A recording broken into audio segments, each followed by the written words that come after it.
Hello everyone. आइए बात करते हैं आईएसएम के बारे में, जो कि है इंटरप्रेटिव स्ट्रक्चरल मॉडलिंग। तो सबसे पहले तो इसका स्ट्रक्चरल इक्वेशन मॉडलिंग से कोई लेना देना नहीं है, ये एक इंडिपेंडेंट टेक्निक है। इसका यूज़ किया जाता है कंसेप्चुअल फ्रेमवर्क बनाने के लिए। तो आइए अपना डिस्कशन शुरू करते हैं कि फ्रेमवर्क होता क्या है। आपने सुनी है टर्म फ्रेमवर्क, और एक इससे बहुत मिलती जुलती टर्म होती है मॉडल। एक्चुअली दोनों एक ही बात बताते हैं, फ्रेमवर्क भी और मॉडल भी स्ट्रक्चर बिटवीन द वेरिएबल्स के बारे में बताते हैं कि कौन डिपेंडेंट है कौन इंडिपेंडेंट है, किस तरह से रिलेशनशिप बनते हैं। फ्रेमवर्क एक्चुअली वाई पार्ट बताता है कि क्यों उनमें क्यों रिलेशन है, और मॉडल तो एक फ्रेमवर्क का मैनिफेस्टेशन है। यानी जो पेपर पे आपको दिखता है वो है model, A lead to B, B lead to C, और क्यों हो रहा है ऐसा, पीछे पे क्या चल रहा है, वो फ्रेमवर्क कहलाता है। तो फ्रेंड्स, ये फ्रेमवर्क दो तरह का होता है। एक हम बोलते हैं थ्योरेटिकल फ्रेमवर्क, जो थ्योरी से निकलता है, और दूसरा होता है कंसेप्चुअल फ्रेमवर्क, जो हम बनाते हैं कि हमारे अनुसार चीज़ें ऐसी होनी चाहिए। यहाँ पे हमारे का मतलब लगा लीजिए कि एक्सपर्ट ओपिनियन भी है। तो एक बार हम थ्योरेटिकल फ्रेमवर्क देख लेते हैं। थ्योरेटिकल फ्रेमवर्क वो है जहाँ पे relation between the variables theory से आते हैं हमारे पास। अब ये थ्योरी एक भी हो सकती है या एक से ज़्यादा भी हो सकती है। तो एक मैंने पेपर डिस्कस किया था प्रोफेसर ब्रजेश का कुछ टाइम पहले, adoption of digital payment system in the era of demonetisation. इस पेपर में प्रोफेसर ब्रजेश ने दो थ्योरी ली हैं। एक का नाम है UTAUT, unified theory of acceptance and use of technology. ये है कि बिहेवियर इंटेंशन किस किस चीज़ों पे डिपेंड करता है। किसी भी चीज़ की बिहेवियर इंटेंशन तो वो डिपेंड करती है परफॉर्मेंस के ऊपर, एक्सपेक्टेंसी के ऊपर। एफर्ट एक्सपेक्टेंसी, मुझे कितने एफर्ट उसमें पुट इन करने पड़ेंगे।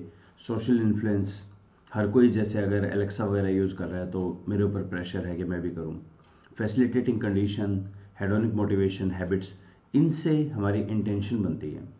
एट द सेम टाइम कुछ हमारे होते हैं रेस्ट्रिक्ट पॉइंट, रेजिस्टेंस पॉइंट, जैसे यूसेज का barrier, value barrier, risk barrier, traditional barrier, image barrier. इसको बोलते हैं, ये आईआरटी से आता है, इनोवेशन रेजिस्टेंस थ्योरी से। दोनों से मिलके डिसाइड होगा एक्चुअल यूसेज होगा या नहीं होगा। अब ये सारे कंसेप्ट आ रहे हैं थ्योरी से, लेकिन हमारे पास बहुत बार ऐसा होता है कि वेरिएबल्स हैं, हमारे पास कोई सपोर्टिंग थ्योरी नहीं है, और वेरिएबल्स भी बहुत अलग अलग फील्ड से हैं। तो ऐसे केस में हम बनाते हैं कंसेप्चुअल फ्रेमवर्क। तो इन जनरल हम बोल देते हैं कि आप एक्सपर्ट ओपिनियन कर लीजिए, उससे बना लीजिए। तो उसी का एक स्ट्रक्चर्ड वे आईएसएम है। तो आईएसएम में हम क्या करते हैं, हमारे पास बहुत सारे वेरिएबल्स होते हैं, पर हमें ये नहीं क्लियर होता कि कौन डिपेंडेंट कौन इंडिपेंडेंट, कैसे सबका हर एक से रिलेशन है। तो हम एक्सपर्ट ओपिनियन करते हैं यहाँ पे। तो स्कॉलर स्टार्ट करता है बहुत सारे वेरिएबल से, और एक आप एक्सपर्ट्स का ग्रुप इंटरव्यू करवा लेते हैं। अब यहाँ दो तीन बातें हैं।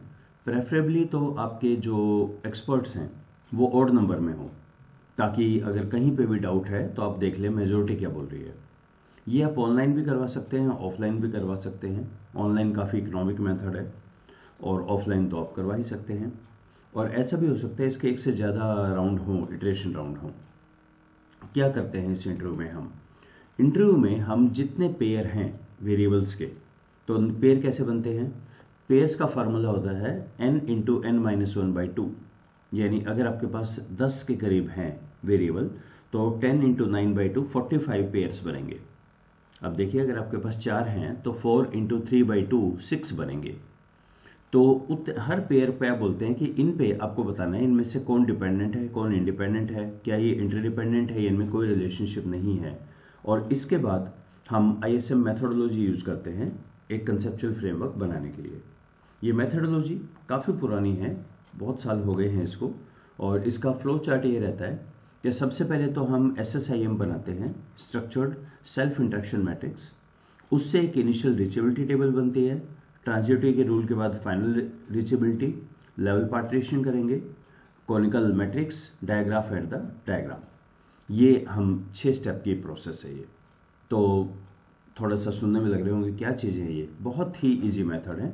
स्टार्ट कैसे करेंगे, स्टार्ट हम करेंगे यहाँ पे SSIM के साथ स्ट्रक्चर्ड सेल्फ इंटरेक्शन मैट्रिक्स। मतलब आप एक पेयर ऑफ वेरिएबल लेंगे, जैसे मैंने एक पेयर लिया P और Q। तो मैं एक्सपर्ट्स को बोलूँगा कि आप सारे बताइए मुझे इनमें से आपको क्या लगता है कौन डिपेंडेंट है कौन इंडिपेंडेंट है? सोचिए इसके बारे में, सोच के मुझे बताइए। अब 4 पॉसिबिलिटी है यहाँ पे। अगर आपको लगे सिर्फ P से Q होता है, उल्टा नहीं है, Q से P नहीं होता, सिर्फ P से Q होता है, तो आपने आंसर देना है V। जैसे मैं आपको एक एग्जांपल दूं, अगर मैं कहूं कि मुझे एज और हाइट के बारे में बताइए, क्या एज का इफेक्ट हाइट पे पड़ता है या हाइट का इफेक्ट एज पे पड़ता है? अब आप सोचेंगे कि हाइट का इफेक्ट एज पे कैसे पड़ेगा, एज तो इंडिपेंडेंट है। आपकी एज तो सिर्फ इस पे डिपेंड करती है। मतलब आपने कभी सोचा है एज क्या है? वैसे आपकी एज कुछ नहीं है, सिर्फ अर्थ का जो मोशन है अराउंड द सन, उसका काउंटिंग है, बस उसको एज बोलते हैं।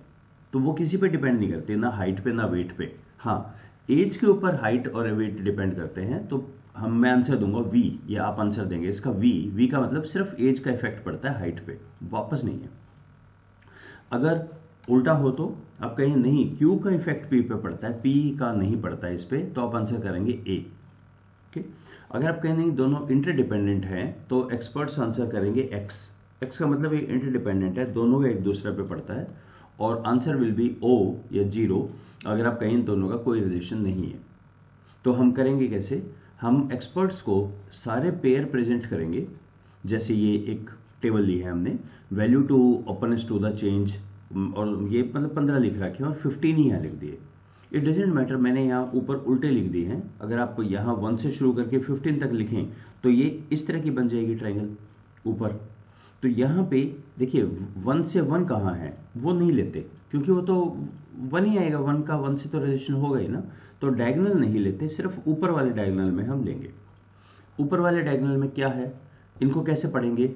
V का मतलब है value of openness to change से होता है अडॉप्शन इंटेंशन। परसीव्ड एंथ्रोमोफॉर्मिज्म से होता है इंटेंशन फॉर दिस। इससे ये से ओ का क्या मतलब है? यहाँ पे ओ का मतलब है एंथ्रोमोफॉर्मिज्म का 11 नंबर पे परसीव्ड इससे कोई लेना देना नहीं है, ये बिल्कुल इंडिपेंडेंट है। ए को कैसे पढ़ेंगे? एक्सपेक्टेंसी, ये हमेशा रो का इफेक्ट कॉलम पे ऐसे पढ़ा जाएगा। तो यहां है ये परफॉर्मेंस एक्सपेक्टेंसी का इफेक्ट हम देख रहे थे, नहीं, परसीव्ड इंटेलिजेंस का 8 पे, 8 है पर्सनलाइजेशन। तो यहां पे एक्सपर्ट्स ने कहा ये उल्टा है कि पर्सनलाइजेशन का पड़ता है एक्सपेक्टेंसी पे, यानी ये जो हमारा 8 है पर्सनलाइजेशन, इसका इफेक्ट पड़ेगा 4 के ऊपर। लेकिन अगर आप देखें 8 से 4 में तो यहां तो हमने लिखना ही नहीं है ना कुछ भी, तो हम इसको उल्टा कर देंगे, इसी के अंदर ए लिख देंगे। ओ का मतलब है दोनों का कोई रिलेशन नहीं है। एक्स का मतलब है दोनों के अंदर, जैसे बहुत सारे एक्स हैं, दोनों का एक दूसरे पे इफेक्ट है। वी का मतलब है सिर्फ रो का इफेक्ट पड़ेगा कॉलम के ऊपर। ए का मतलब है कॉलम वाले का इफेक्ट पड़ता है रो के ऊपर। तो हमें ये टेबल बनानी होती है SSIM, structured self interaction matrix. इस टेबल से आगे फिर हम कुछ काम करेंगे। इससे हम न्यूमेरिकल वैल्यू, इस पूरे को हमने बाइनरी में कन्वर्ट करना है, सिर्फ 0 और 1 में। यहां से हमारा मेथड आगे शुरू होगा। तो अगले वीडियो में हम एक पेपर लेते हैं और वहां देखते हैं पेपर में कैसे काम किया जाता है। So let's stop here. Thank you.